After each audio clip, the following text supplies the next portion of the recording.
घटना से जोड़ रहे हैं, लेकिन सरकार पर दबाव इस बात को लेकर है।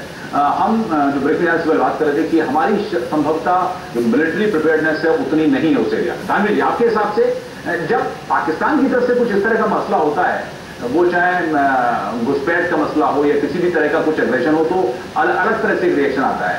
यहाँ पर भी क्या क्या अलग तरह का, क्योंकि आमतौर पर एक तरह का ही हमको रिएक्शन पॉलिटिकल देखने को मिलता है कि भारत ने विरोध जता दिया, वहां पर मीटिंग होगी और संभवतः स्टेटस को मेंटेन करने की कोशिश की जाएगी। देखिए, इंडियन मिलिट्री वीज़ चाइनीज, उनके बीच में बहुत ज्यादा डिस्पैरिटी है। इंफ्रास्ट्रक्चर वहाँ है नहीं, स्टैंड नहीं है वहाँ पे, और on the other side Chinese का इंफ्रास्ट्रक्चर इतना ज्यादा डेवलप है कि वो अपनी फोर्सेस को बड़े ही शॉर्ट पीरियड में at the point of decision वहाँ पे इकट्ठा कर सकता है, जबकि हम नहीं कर सकते। तो ये सारी चीजें देखते हुए हमारे पास और कोई चारा नहीं बचता, जैसा कि आपके पॉलिटिकल कमेंट्स जो आ रहे थे कि हाथ जोड़ के हम पीछे हट जाते हैं। ये और भी ज्यादा सीरियस हो जाता है जब हमारे जो पॉलिटिशियन जो है जब इस चीज को नहीं समझते हैं और बजट जब पेश होता है तब वो उसमें कटौती कर देते हैं। तो जब हम अपने आप को प्रिपेयर ही नहीं करेंगे उस इवेंचुअलिटी के लिए, तो हम उसके सामने कैसे खड़े हो सकते हैं? जी जी बिल्कुल। बख्शी साहब, आप जैसा आपने कहा कि एक तो हमारी तैयारियां चूंकि इतने समय से नहीं है, जो भी रिक्वायरमेंट आर्मी की होती है, मैंने भी कुछ एरिया वहां पर देखा है, खासकर पैंगोंग तो जाने के लिए जो कुछ बॉर्डर एरियाज हैं। आप ज्यादा समझते होंगे कि जो आर्मी का मोराल है, जो फौजी वहां पर खड़ा है, वो सब जीरो टेम्परेचर में खड़ा होता है, तो संभवतः उतनी अच्छा एम्यूनिशन या उतनी अच्छी फैसिलिटीज अगर नहीं मिलती हैं, तो क्या उस एरिया में मोराल में कुछ कमी रहती है इंडियन आर्मी की?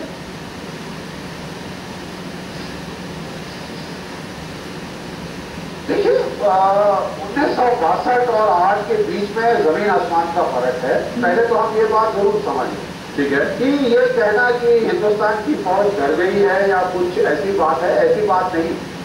बात लेकिन ये है कि क्या वजह है कि हम अपनी जो सैनिक तैयारी होनी चाहिए, जो पैसा सेना को मिलना चाहिए, जो हथियार सेना को मिलने चाहिए, हम क्यों उसकी आपूर्ति नहीं कर रहे?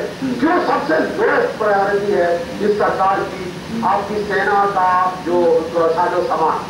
लेकिन अभी हालातें पैदा करते हैं। लेकिन अभी एक खबर आई थी, लड़ने का समय सही नहीं। बख्शी साहब, खबर कब सही करेंगे आप? जी ठीक है। अगर आप जो जी अभी खबर ये थी कि आमतौर पर कि इंडियन गवर्नमेंट ने 2 माउंटेन डिवीजन की स्वीकृति दे दी है कि खासकर उस एरिया में जो चीनी इंट्रूजन है या चीनी जो भी एक थ्रेट है उससे काउंटर करने के लिए हमने 2 माउंटेन डिवीजन बना देंगे।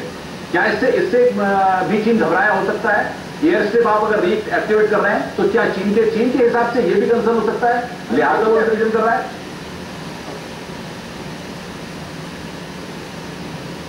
देखिए, बना देंगे वो भविष्य काल में आप बात कर रहे हैं। अभी ये जो है नहीं बनी है। आपकी पूर्वी सेक्टर के लिए जरूर 2 डिवीजन खड़ी हो गई हैं, लेकिन जो आपको जवाबी हमले के लिए, जवाबी कार्रवाई के लिए चाहिए, अभी तक वो कुछ नहीं बना। देखिए, 1962 में क्या हाल थी? हालात ये थी कि आपके पास सड़कें नहीं थी, चीन की सड़कें बिल्कुल रोड तक आती थी। आज उसके 50 साल से ज्यादा हो गए, आपकी सड़कें क्यों नहीं? मुझे ये बताइए, वे सड़कें कौन बनाएगा? जापान के लोग आगे बनाएंगे या अमेरिका के लोग आगे बनाएंगे? क्यों ये जो है हम इतना चीटी की चाल पे चल रहे हैं? क्यों हम अपनी सेना के हाथ पैर बांध रहे हैं कि ऐसी स्थिति पैदा करें कि आप बोले कि साहब हमारे पास तो कोई विकल्प ही नहीं सिवाय उनके साथ किसी तरह के बात करने के? ये पॉलिटिकल वेल या और कुछ कमी क्या लगती है आपको?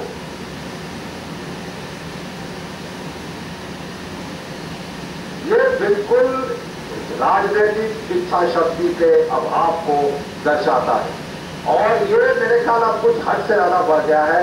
आप टेररिस्ट से लड़ने के लिए तैयार नहीं, आप पाकिस्तान से उसकी एट्रॉसिटीज के लिए लड़ने को तैयार नहीं, चीन के साथ तो आप उसका सोचते ही नहीं। आपका 24 घंटे अपीजमेंट की जो पॉलिसी है उसके ऊपर हम आ गए हैं। शांति प्रियता बड़ी अच्छी है अपनी जगह, लेकिन जो अगर आप एक ग्रेट पावर बनना चाहते हैं, रीजनल पावर बनना चाहते हैं, एक भावी सुपर पावर के रूप में भारत को देखते हैं, तो आप भारत का ऐसा मजाक नहीं बनवा सकते। ठीक है। ये बड़ी बहुत ही असमंजस की चीज है कि क्यों, जब आपको मालूम है पिछले सर्विस चीफ ने, आर्मी चीफ साहब ने बोला कि साहब हमारी तैयारी में बहुत सारी खामियां हैं, उन्होंने चिट्ठी लिखी थी प्रधानमंत्री जी को, कुछ देर के लिए चर्चा हुई, उसके ऊपर चर्चा हुई और फिर वही के वही। बिल्कुल जी हाँ, ये बात है। हालांकि हम इस चर्चा के साथ साथ दर्शकों को वो भी दिखा रहे हैं ग्राफिक के जरिए कि दरअसल डिस्पैरिटी कितनी ज्यादा है। अगर चाइना की रक्षा बजट की बात की जाए, उनकी तैयारी की बात की जाए, उनके टोटल खर्चे की बात की जाए और हिंदुस्तान का जो खर्चा है उसमें कितना अंतर दिखाई देता है। लेकिन जो ये घटना हुई उसके बाद लगातार पॉलिटिकल एक्शन है। आरएसएस के नेता राम माधव ने भी चीन की घुसपैठ की निंदा करते हुए सरकार पर निशाना साधा। सरकार को अगर एक सीमाओं की रक्षा करना नहीं आता है तो सरकार अपने स्थान से हट जाए, सरकार में बैठे हुए लोग अपने स्थान से हट जाए। भारत की सीमाओं की रक्षा प्रथम दायित्व होता है, उसमें सरकार विफल हो रही है।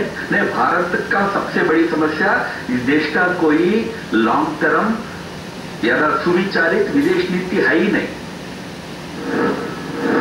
जहाँ राम माधव थे, उधर विदेश मंत्री सलमान खुर्शीद ने कहा कि भारत चीन सीमा पर हुई इस हरकत पर जरूरी कार्रवाई की गई है। कोई घटना ऐसी घटे जिसको लेकर प्रश्न चिन्ह उठे, तो उस पर जो पूरी हम लोगों ने एक व्यापक व्यवस्था बनाई है और जो हमने इसमें चीन और भारत के बीच में जो विकास हम लोगों ने अपने रिश्तों का किया है, उस पर पूरे पर प्रश्न चिन्ह लगाना उचित नहीं होता है। जो आवश्यक कार्रवाई है देश के हित में वो हम लोग कर रहे हैं। जो आवश्यक कार्रवाई जो है देश हित में हम कर रहे हैं। सलमान खुर्शीद साहब, आमतौर पर इस तरह का रिएक्शन हमेशा सरकार की तरफ से आता है। दानवे जी, आपके हिसाब से अगर हम ये तो हमने बात की कि ये घुस गए हैं, ये ऐसा करते हैं, लेकिन चीन के पॉइंट से अगर देखें, अगर उनके जो स्ट्रेटेजिक पॉइंट है या फिर उनका जो कंसर्न है, चीन ऐसा क्यों कर रहा है?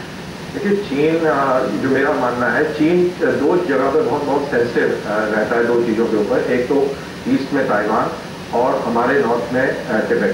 जैसा कि जनरल साहब ने बताया कि वहाँ पे एक सिचुएशन ऑफ रिवोल्ट है, काफ़ी लोगों ने आत्मदाह कर दिया है और चाइनीज ये बोलते भी रहे हैं कि इसमें दलाई लामा का हाथ है, जिसको हमने यहाँ पे पेट्रोनेज दे रखी है, जिसको यहाँ पे शरण दे रखी है मैंगलोर में। तो मेरे को ऐसा लगता है कि एक तरफ हम चाइना के साथ में दोस्ती की बात करते हैं, साथ ही साथ हम उसके जो आर्च एनिमी राइवल जो है उसको भी हम अपने इलाके में शरण दिए हुए हैं। तो उसके पॉइंट ऑफ व्यू से देखा जाए तो हम एक फ्रेंडली कंट्री नहीं है और मेरे हिसाब से अगर ये चीज को इस गति में बदलाव आए तो शायद प्रोबेबली बॉर्डर टॉक के ऊपर कुछ प्रोग्रेस हो सकती है। लेकिन अगर प्रिपेयरनेस की बात की जाए, जो हमने कहा सरकार ने 2 माउंटेन डिवीजन वाली बात, तो अगर इसमें मैं ये दोनों से सवाल करूं कि क्या किया जाना चाहिए ताकि कम से कम इस तरह का सेट हमारी जो जगह है उस पर और कब्जा ना हो और ना चली जाए, उसके लिए फौरी तौर पर कम से कम क्या इलाज किया जाना चाहिए? नामी जी आपसे। हाँ, ये देखिए साहब, हम बात कर रहे हैं कि हमने 2 डिवीजन बना लिए या 4 बना लिए, जो जितने भी बना लिए, बट चाइनीज की अगर बात करें तो वो विद इन 72 आवर्स 96 आवर्स वो तकरीबन 32 to 36 डिवीजन अपने हमारे बॉर्डर पे कॉन्सेंट्रेट कर सकता है, विच इज नो मैच। तो हम जो बातें कर रहे हैं ये कोई मैच नहीं है। जी बिल्कुल। संक्षेप में बख्शी साहब, क्या आपके हिसाब से होना चाहिए कम से कम कि इस तरह के खतरे से निपटा जा सके?